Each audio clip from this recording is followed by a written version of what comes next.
Special day in Las Vegas. The Duel Now crew is still in town and they want to play some cash games at the Aria. Not much of a cash game player, but it seems like a good opportunity to get in there, get some content, maybe win some crazy no limit Texas Hold'em cash game hands. We're set to play some 5-10, but I have a feeling that might get bigger as the night goes on. You only live once. Let's make it count. And we have made it to the Aria to play a 5-10 no-limit knit game bomb pot extravaganza. So every dealer change, which is every 30 minutes, everyone does a $50 pot limit Omaha double board bomb pot. The other special thing is the knit game. If you win a pot, you get a knit button. The last player with no button has to pay all the other players $50 each. You don't want to be the last person to not win a pot. Buckle up, it's about to be a bumpy ride. And we buy in for $3,000. We got Wesley at the other end of the table with $25,000 in front of him. I guess there is no max buy-in. We're happy with 300 big blinds. We're a tournament player. In the first orbit, I looked down at Ace-10 offsuit. We're trying to not lose the knit game, so we raise it up to $40 in the cutoff. 4x. The button 3-bets me to $125. What do you do with Ace-10 off? Normally, I might just fold, but we got to win some pots. We got to show these guys I'm not a nit. I'm here to give action. So we put in the call. The flop comes ace 8-5 rainbow. I check call 100. The turn's the 9. 6-7 gets there. Some 2 pairs get there. I check and he bets 325. I could fold, but let's call and see if he bombs the river. River's a 9. I check and he checks behind. We show ace 10 and we win. We win a nice pot and we win the knit button. We don't have to pay $50 this round. We don't have to pay $50 to everybody at the table if we were the last man standing. Instead, we're going to be getting $50 very soon. Stay tuned. New knit game is on. It just keeps going. Someone has to pay for the knit game. The new one comes on. Everybody returns their buttons, and we continue to gamble. This time, I look down at ace king of clubs, a premium. Just 3x it. No reason to 4x, really. We get a call, and we get a 3-bet. Same guy in the cutoff to 125. I have about $2,500 to start this hand, and I think the only appropriate 4-bet sizing here is going to be 420, Bob. I've waited all my life to say this, Bob. 420. The 3-better is not buying what I'm selling. He has us covered, and he puts in the call. Let's flop it like it's hot. The flop comes jack 10-4, 2 diamonds. We don't have a diamond. We got 2 clubs. Do we check, or do we continue the story, and what size? The size we choose is 420. Possibly setting up a just over pot-sized turn jam. He hesitates, looks kind of weak, and puts in the call. The turn is an 8, pretty much a brick. I don't think he's 3-bet calling a hand like Queen 9 or 9-7. So it's time to put him to the test. Just over a pot size bet remaining. We got 2 overs and the nut straight draw. He could call with worse. King queen, ace queen, real possibilities. A lot of flush draws. I shove and he snap calls in under 1 second. I'm screwed. The table laughs and he shows the 10-8, 2 pair. We need a queen for this $5,000 pot. And we do not hit a queen. He wins the knit button and we're out. $3,000 buy-in, but the good news is we have another $3,000 buy-in to invest. Let's get back in the game. Although this might look like a punt, it might be.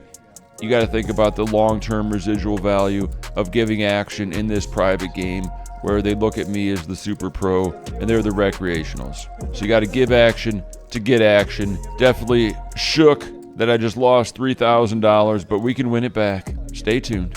Simon, owner of Duel Now, who's been sponsoring the tournament we played yesterday and the whole get-together, group chat, etc. Very nice guy on my left, is very tilted. He's lost every single all-in and keeps reloading. He shoved the previous hand and he shoves again. He only has $900. Folds to me in the big blind. I have pocket 6s. Knit game is on. Do you call $900 with pocket 6s to a guy who seems to be shoving all in almost every hand? You're damn right we do. We call and he shows us the bad news, which is pocket 8s. We do not improve, and we lose $900. Simon gets the knit button.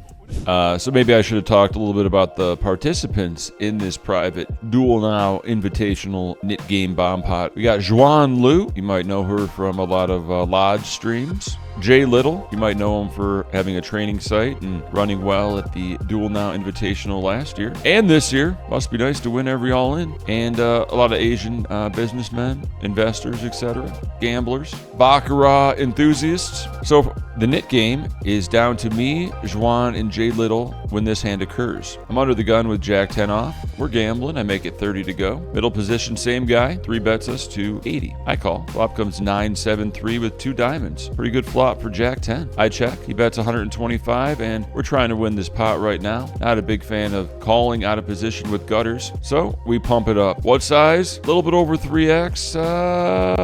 420, Bob. Plays it. He does not fold. He calls. That's a problem. 6 on the turn. This is going to be a pretty damn good board for our raise calling range. We're going to have all the sets, some 2 pairs. What's my option? I have $1,000 behind. A pot-size wager. Let's go for the glory. He can fold, or we can get there. He calls. He has 10-9. We need to get lucky. The river's a king. We don't get lucky. We don't win the nit game. It's still on, and we rebuy. Another $3,000. We're down $6,000 a few hours in.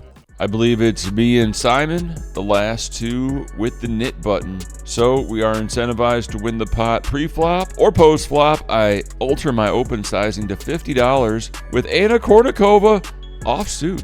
50-year-old Caucasian male on my left puts in the call. So does the big blind. Asian male who I've been battling with. And the flop comes a sight for sore eyes. King, king, 9, 2 diamonds. We don't have a diamond. We don't need it. Big blind checks. I bet 75. Caucasian male on my left calls, and big blind check raises small to 225. What's he repping? The last king? Pocket 9s? A flush draw? Normally, we're just going to call here. But with the nit game in place, I think a raise gives us some more options to either build the pot or make it look like we're just trying to win it right here. So I make it $550. I have about $1,100, $1,200 behind, so we could still fold with our random bluffs, our gutter balls, etc. Both of my opponents call. King, king, 9, diamond, diamond. It's almost $2,000 in the pot. The turn's an ace. We got the boat. The second nuts. I doubt anybody has pocket aces. Big blind checks to me. And do we just shove half pot here? Or do we check and let him bluff? Let him catch up? We can always just shove on the river. I check, and it checks around. Still 3 ways to the river. The river's a brick. Big blind shoves 2,000 covering us. I happily call off my last 1150. Caucasian male on my left folds, and we're up against king 9 off. Boat over boat. Big cooler in my favor. Over $4,000 pot coming my way. The tide is turning, and we don't have to pay the nit game once again. We still have not had to pay out $50 a man. That would hurt.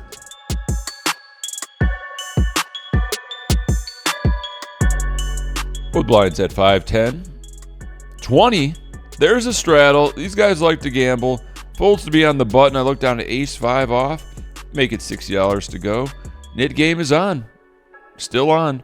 And I still need to capture that nit button. Get 3 calls, maybe heads up. I don't know. I was busy setting my phone up to record all the action. Flop comes ace-5-4, a beauty. Bet 125. There's probably 2 calls, big blind and straddle. And only the straddle calls. Happy to see the 7 on the turn. He leads out 375, kind of strange. What's he repping?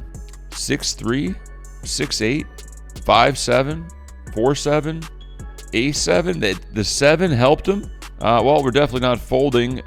Could be some case for calling, but we got position. The river's a brick, a 10. Shouldn't improve them unless they have ace-10. And my opponent, Asian male, age 30 to 40, grips it and rips it for just over $2,000. We cover. Double pot size overbet jam? What's he repping? What are his bluffs? I go deep in the tank. This is the same guy who I just stacked ace-king versus king-9. Is he tilted? All these things are going into my brain. Also, why am I thinking so long? Instinctually, I'd usually just snap call here, but something telling me not to call. Can we make the huge fold? I don't think so, Tim. We call $2,070 with 2 pair, and we lose to the 6-8 offsuit. The nuts, and we're back to down bad status. let's run it up. As I said earlier, every 30 minutes, every dealer change, there's a double board bomb pot, $50 a man. Those pots can get pretty juicy. I was pretty short, just over $1,000 entering this hand. I don't want to wreck my editors trying to put together a double board bomb pot, but you can see the footage here. I got an okay hand on one board, and I got pretty much the nuts on the other. He check calls river, and we'd scoop it somehow. I thought it'd just be a chop, but we're happy to scoop, and we're back to sitting on 2,800. Only down 6,200. In for 9K. Should we quit while we're behind, or try to pull out a victory? We're about 5 hours in. I'm hungry. Carbone is closed. We might go to John George's.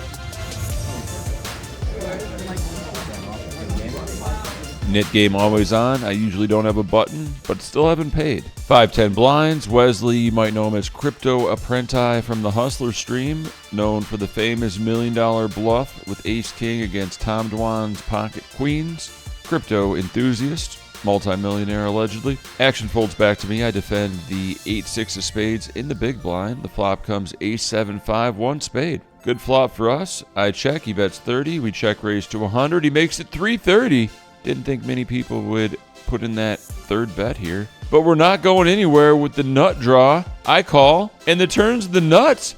The 9 of clubs. We check. I assume he's going to bet like 500 here, and I'm just going to check jam for 2,000 and win. But he checks behind. Does he just have a bad ace? The river's a queen, a brick. We still have the nuts. And a great time to overbet is when you have the nuts. And that's what we do. We bet 1,100. What are our bluffs in this situation? Not too sure, but I know we want $1,100. He can afford it. He calls. We ship it. He doesn't show. And we're up to $4,000 once again. New knit game. Just keep collecting $50 every time we don't lose. Feels good. Jonathan Little just keeps losing these and paying out $300 to $400 depending on the number of players at the table. Wesley's under the gun, makes it 60. Next to act calls. Brandon Sunshine, real name, on my right, puts in the 3-bet to 2,500. I look down at Anna Kournikova offsuit, and we're going to put in that cold 4-ball. 700 is the price. All fold, and we win the knit button and a nice pot uncontested. We'll take it. Hundreds of dollars coming our way. A few orbits later, we have a new knit game. Same formation. Wesley 30 under the gun. Under the gun 1 calls. Brandon Sunshine on my right makes it $1.45. I look down at the ladies. Time for another cold 4-bet. Proper sizing is going to be $420, Bob. Action folds back around to Brandon, who folds, and we take down another pot and get our knit button. We're up to 5,000 in our stack. We're peaking. There's a raise, a call. We call pocket 5s in the small blind. Comes 5, 7, 10. Baccarat boss decides to bet a large amount, 200 with about 600 total. I think we just got a small raise here. Get it while the getting's good. We make it 425. Bob, he shoves 600. I say set. He says he's probably dead. 7 on the turn probably gives him hope to resuck. But the river's a brick. He mucks. And we scoop a nice pot. And that was the last hand of note for this session. It's 9 o'clock. We got reservations at John George's. I can already taste the ribeye cap, the charred octopus, and all the family style sides. We cash out $6,150. Additional $150 was used from my stack to pay for the massage. So the total poker loss was $2,700 on this session. Thanks for inviting me. No, that's just variance. They always say, oh, the pros versus the recs. The skill gap between pros and recs is not great, so it's not really a big deal at all in most situations. So after the long, intense, high-stakes cash game session, it's time to treat myself to some overpriced premium food known as Jean George's. The ribeye cap is One of my favorites with the soy miso sauce at $128. Definitely overpriced. 5 years ago, it was $68 and the price kept inflating, possibly due to supply and demand, possibly due to inflation and the government money printer going. Ribeye cap, 9 out of 10. Yukon Gold mashed, 9 out of 10. Mushrooms, 6 out of 10. Truffle mac and cheese, 7 out of 10. Charred octopus, 9 out of 10.